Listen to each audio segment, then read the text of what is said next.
ചൂട് കൂടുന്നു. പകൽ താപനില 3 ഡിഗ്രി വരെ ഉയർന്നേക്കാം. മുന്നറിയിപ്പ്. സംസ്ഥാനത്ത് പകൽ താപനില ഉയരുന്നു. തണുപ്പ് കുറഞ്ഞ് പകൽ താപനില ഉയരാൻ സാധ്യതയുണ്ട്. ഒറ്റപ്പെട്ട പ്രദേശങ്ങളിൽ പകൽ താപനില സാധാരണയേക്കാളും 1 മുതൽ 3 വരെ ഡിഗ്രി സെൽഷ്യസ് ഉയർന്നേക്കുമെന്നാണ് പ്രവചനം. ഉയർന്ന താപനിലയും ഈർപ്പമുള്ള വായുവുമാണ് ചൂടും അസ്വസ്ഥതയുമുള്ള കാലാവസ്ഥയ്ക്ക് കാരണം.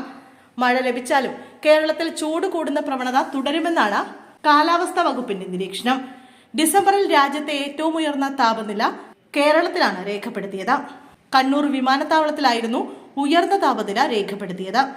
എറണാകുളം, പത്തനംതിട്ട, കോട്ടയം ജില്ലകളിലും കഴിഞ്ഞ ദിവസങ്ങളിൽ ഉയർന്ന ചൂട് രേഖപ്പെടുത്തിയെങ്കിലും വടക്കൻ കേരളത്തിലാണ് ചൂട് കൂടുതൽ അനുഭവപ്പെടുന്നത്. സൂര്യാഘാതം, സൂര്യതപം, നിർജ്ജലീകരണം തുടങ്ങിയ പ്രശ്നങ്ങൾക്ക് സാധ്യതയുള്ളതിനാൽ ജാഗ്രത പാലിക്കണമെന്ന് ദുരന്ത നിവാരണ അതോറിറ്റി അറിയിച്ചു. രാവിലെ 11 മുതൽ വൈകിട്ട് 3 വരെ ശരീരത്തിൽ കൂടുതൽ സമയം നേരിട്ട് സൂര്യപ്രകാശം ഏൽക്കുന്നത് ഒഴിവാക്കണം. ദാഹമില്ലെങ്കിൽ ധാരാളം വെള്ളം കുടിക്കുന്നത് നിർജ്ജലീകരണം ഒഴിവാക്കാൻ സഹായിക്കും. പരമാവധി ശുദ്ധജലം കുടിക്കുക. ദാഹമില്ലെങ്കിലും വെള്ളം കുടിക്കുന്നത് തുടരുക. നിർജ്ജലീകരണം ഉണ്ടാകുന്ന മദ്യം, കാപ്പി, ചായ, കാർബണേറ്റഡ് സോഫ്റ്റ് ഡ്രിങ്കുകൾ തുടങ്ങിയ പാനീയങ്ങൾ പകൽ സമയത്ത് ഒഴിവാക്കുക.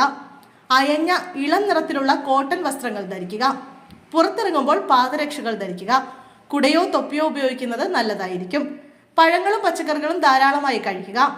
ORS ലൈനി, സംഭാരം തുടങ്ങിയവയുടെ ഉപയോഗം പ്രോത്സാഹിപ്പിക്കുക. മാർക്കറ്റുകൾ, കെട്ടിടങ്ങൾ, മാലിന്യ ശേഖരണ നിക്ഷേപ കേന്ദ്രങ്ങൾ തുടങ്ങിയിടങ്ങളിൽ തീപിടുത്തങ്ങൾ വർദ്ധിക്കാനും വ്യാപിക്കാനുമുള്ള സാധ്യത കൂടുതലാണ്.